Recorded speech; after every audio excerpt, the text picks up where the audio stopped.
Please note, the guards have been removed from some of the machinery during the filming of this video. This was done for video purposes only. Operate all machinery with all guards in place, and remember to work safe. Thank you for watching.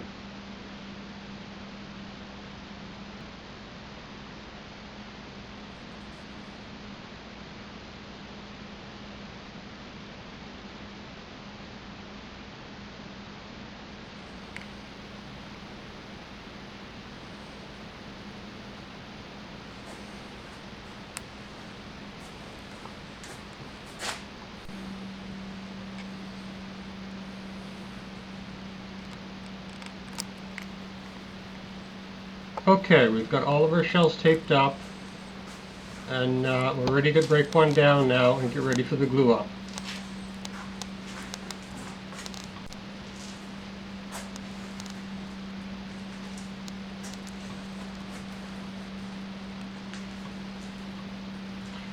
So what I'm going to do is lay all the pieces out, get my glue with a small roller and a small brush to apply the glue, and have my pieces laid out so they're easy to pick up and put the glue on. And I've got my jig ready and my wax paper.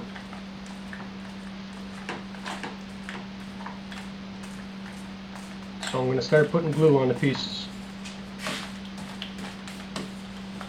Got to get lots of glue on that roller.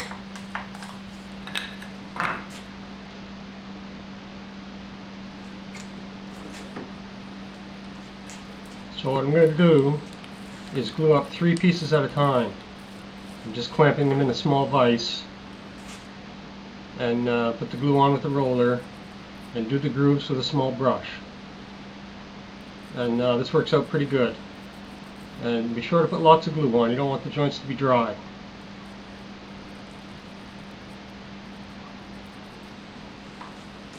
Get lots of glue in that groove.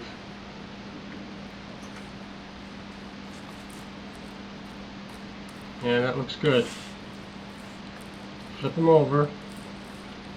I can do the tongue side with the roller, same thing.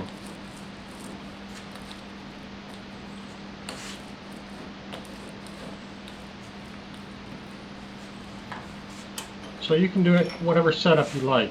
You can glue 5, 6 pieces at once if you want. I'm just doing it this way for today.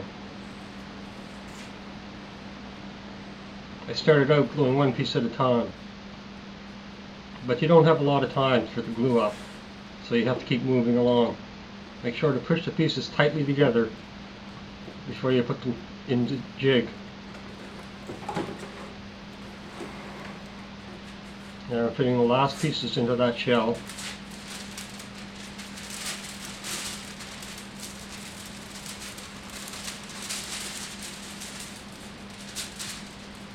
Now I'm ready for wax paper. That's going to keep the glue from getting on the wood spacers or the jig, because it can get glued together pretty easily. And now I'm putting a web band around it, which I'm going to slightly tighten up,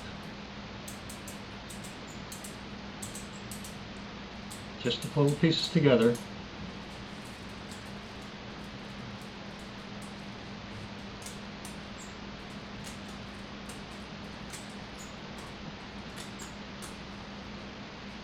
Just snug that up.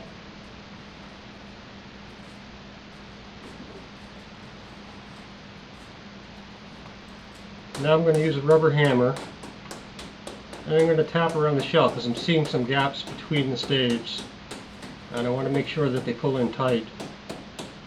So a little bit of tapping around the shell. I can see more glue squeezing out between the joints, so I know they're going together.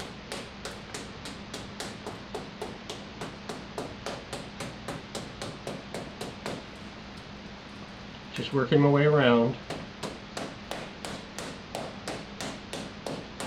The jig also puts a lot of pressure on the staves, pulling them together. You can pretty much get it so there's no gap anywhere. which is the ideal thing you want. Now I'm ready to put it in the jig, get it tightened up, a couple of bar clamps on it, start getting some real pressure on that drum shell, and the joints will come together really nice with this. It's a good system. And the jig also holds the drum round. That's why I have different size spacers for different shells, because everyone's a little bit different. So I get these bar clamps nice and tight. And then I can tighten the band clamp more. And I'm pretty much sure that there's no gaps there now. It looks good. Lots of glue squeezing out between the joints. Here I am finishing off another shell. Applying the glue the same way. And you don't have a lot of time, so you got to be moving fairly quickly here. That's why I put the extra glue, so the joints won't dry out. It's hard to get them to fit together sometimes. You have to keep working at it. Now if you don't have a jig, you can cut sticks to go across inside to hold the shell round when you tighten a band around it, or a couple of bands. You can do this without a jig and be pretty successful at it too.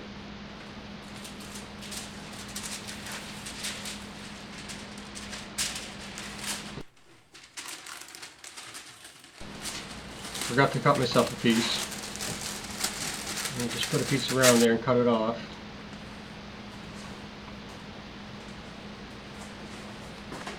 That's nice, it gets everything covered. And there I have it, 2 shells glued up.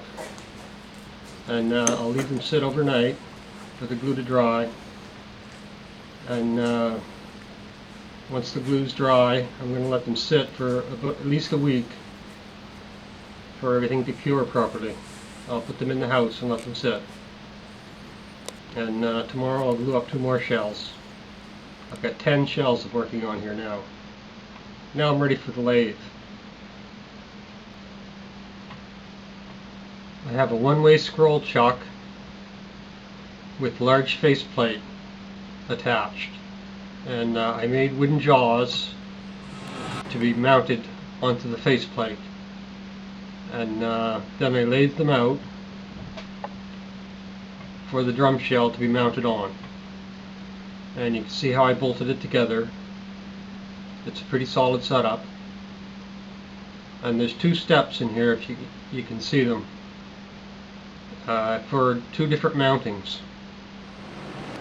One for the rough shell, there you can see it there, and one for the for a finished shell with a bevel cut on the end to hold it tight for lathing the inside of the shell out. We'll get to that later.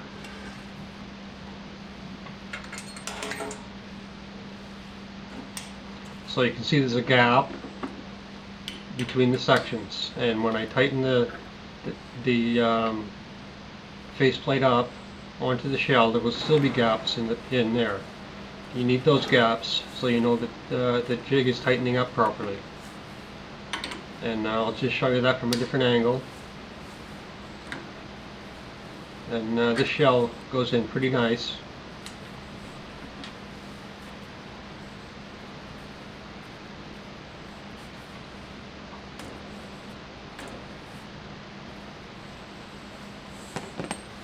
They're all a little different. You never know. This one looks good. I'll give you a close-up shot of that. You can see how the key fits in the chuck. See where the drum's mounted in the faceplate. And you can see that you still have gaps between the pieces. This is ideal. So I have another shell here. It's not running quite true.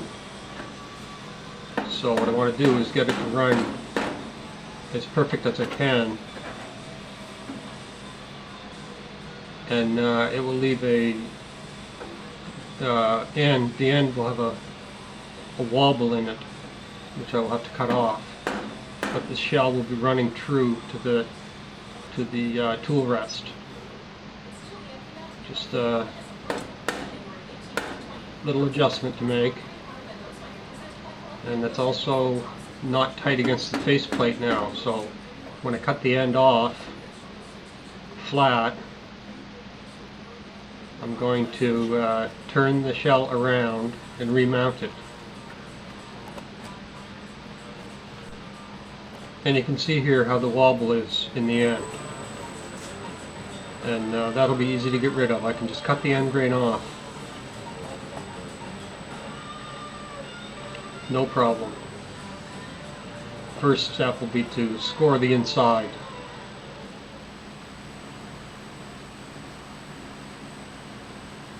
It's got a pretty good wobble happening there. So I'm going to score the inside so that when I cut through from the outside, it doesn't chip out inside. And this is pretty easy to do. You don't have to cut very deep.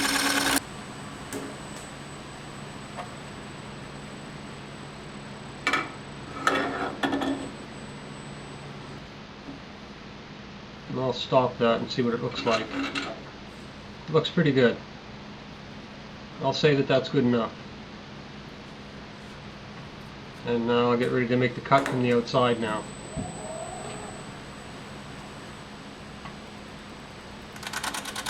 Give it a spin, make sure it's clearing everywhere.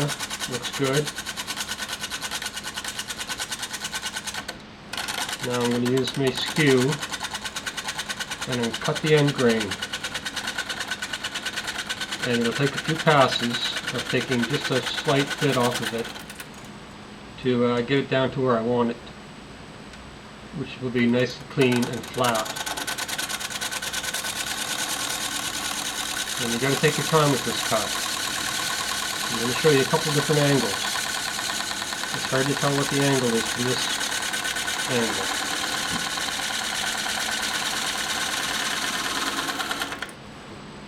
And you just slowly cut through.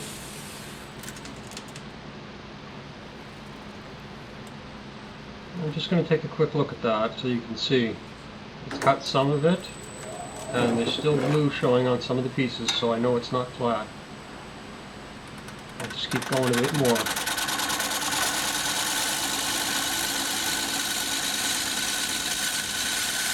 This is a difficult cut to make. You can practice on something smaller like a spindle. Cut the end grain. Get used to the angle of the skew. So I'm going to show you from a different angle now, so you can see a little bit different how the skew is positioned. There we have it. Now the skew goes with the left shoulder parallel to the end of the drum shell. And you take a nice light cut, and you shouldn't have any problem.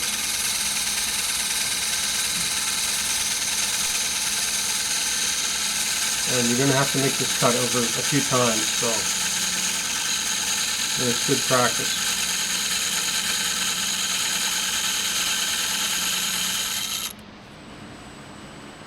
You can see I'm just taking a little bit off.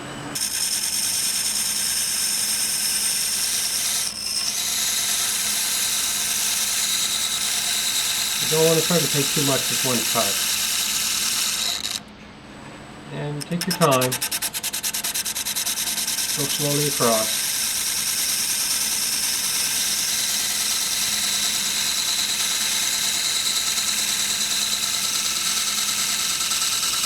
Next thing I'll do once I get this cut done is to use a straight edge to make sure that the end is flat. And if it's not perfectly flat, like I look at that one, it's out a little bit. So I have to recut it until I get it flat.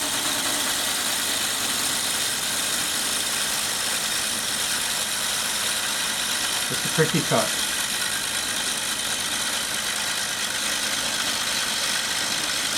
So I'm trying it again, and I'm pretty sure it's going to be flat this time.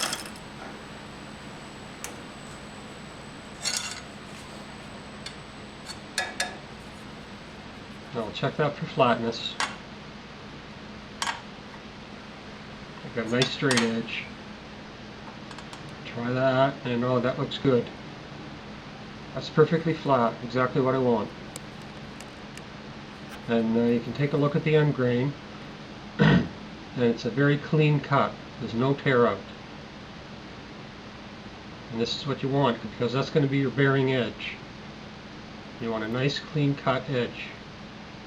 It doesn't get any better than that.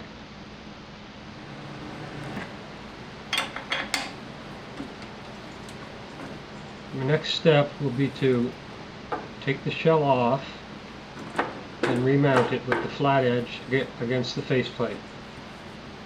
That way I know that there's good contact between the faceplate and the shell blank, and the drum will be running true, which is what I want. Get it tightened up there now. Looks good. Nice and tight against the faceplate. Now I'm going to do the same cut again. I'm going to cut the opposite end, which is going to have a wobble in it. I'm going to cut it flat. Same cut. So it's a common cut you have to make in drum building, is to cut the end grain.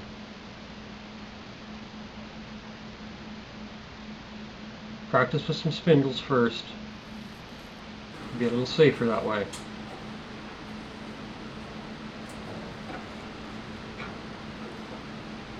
So I cut that off nice and flat. Now I'm going to mount a faceplate on it and cut the outside of the shell between centers. And this will cut down on any vibration. So I can get a nice clean cut on the outside. Now I'm going to tighten it up, just snug it up. It doesn't have to be too tight. Just a bit. And now that looks good. Now I'm ready to take a 1 1/4 inch gouge. Check that, see how sharp it is. I'm going to touch the edge of that up. Sharpening is very important. Always have your tools as sharp as possible. And every cut you make, you pretty much have to sharpen. So I'm going to start on the outside through the process of taking the shell down in size and making it perfectly.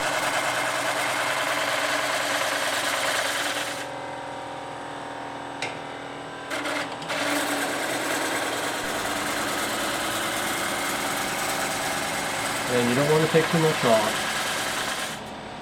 Same as cutting the end.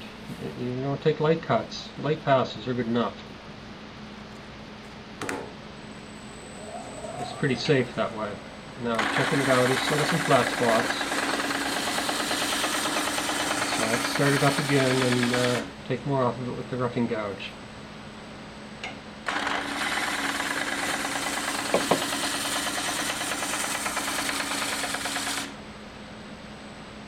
It takes a few passes to get this. Now I'll be checking the size with outside calipers.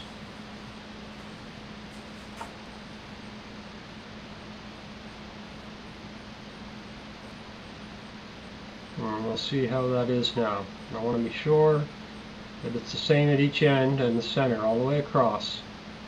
Check it all the way. Make sure it's exactly the same. This one's looking pretty good, but it still needs a bit more taken off.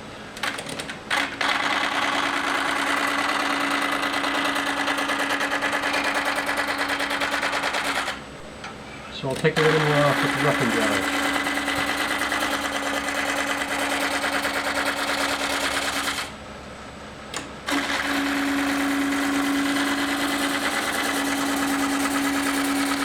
And there are many ways of making this cut. Whatever tools you have or you use for your wood turning, you know, have experience with them, use what you have. Use your own techniques.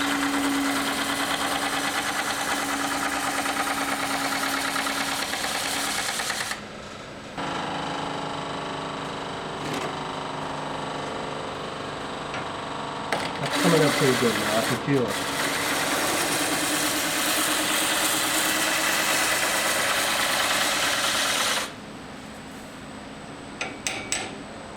Take a little more off of that one.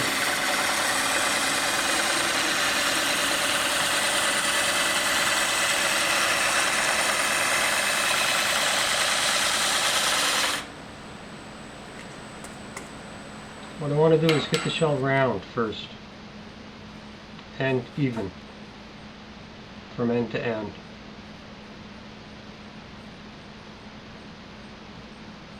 And I'll check that out again.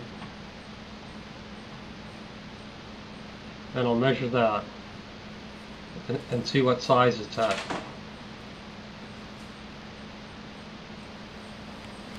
I want about 14 and 1/16.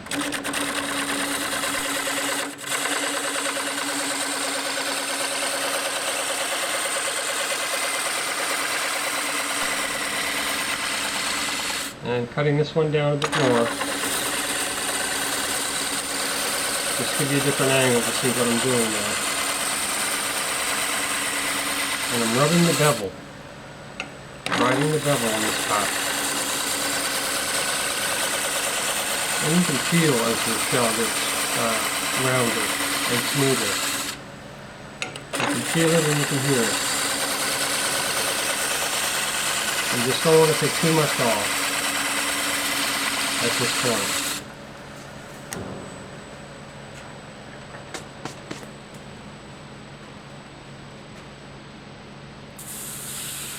Now I'm going to check that out. See what I come up with.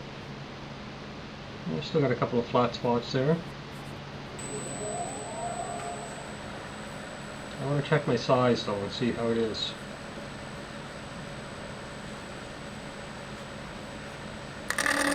So it's pretty close in size. I'm going to use a hole gouge with swept back flanges. And I'm going to pretty much flip it over, right over backwards. And I'm going to shear scrape the outside. I'm doing the end to get it, because I can get in closer to the headstock there. So I'm scraping that down to bring it down to the size of the rest of the shell. And then I'm going to work my way all the way across, making a very light cut. And just take your time with that. And this will make a really nice clean cut surface. A lot better than the roughing gown. And the better the surface is, the better it's going to be for you, and less sanding. So this is a great way of doing it. Shear scraping it. So I'm not riding a bevel in this cut. It's just riding along on the tool rest and against the shell to take a fine shaving off.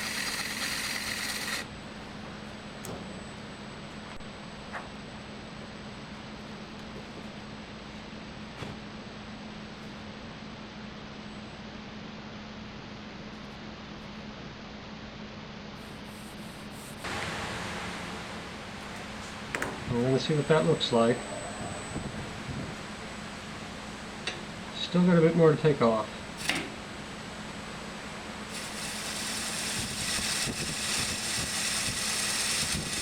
This is another shell, making the same cut. So the edge is just slicing a thin shaving off. And it makes a really clean cut.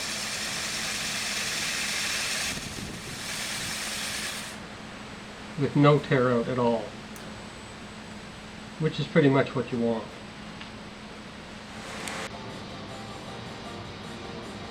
You don't want to be having to sand defects out of it. So I also have to check for flatness.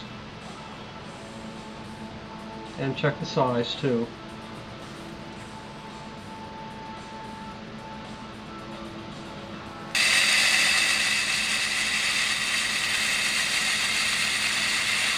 And I'm going to check that against the tape measure to see how close that is in size. And there's a different angle just to see the shavings coming off, just scraping them off. It's the quality of the cut that you're interested in. Use your own techniques. If you can get a clean cut surface, then it's the best for you. So I'll check that, and that's coming along good. The surface looks really clean cut, and I'll check the size of that against the tape measure, and the size is good, but I'm going to cut a bevel on the end. And this bevel, I'm going to turn the shell around and remount it. This bevel is going to lock into place on the faceplate, which will be good for doing the inside turning, so I know that the shell is not going to come loose, because I'm not going to have my center to center. So I'm just using the same bowl gouge. So I'll see you on the next card, and we'll see how this works out.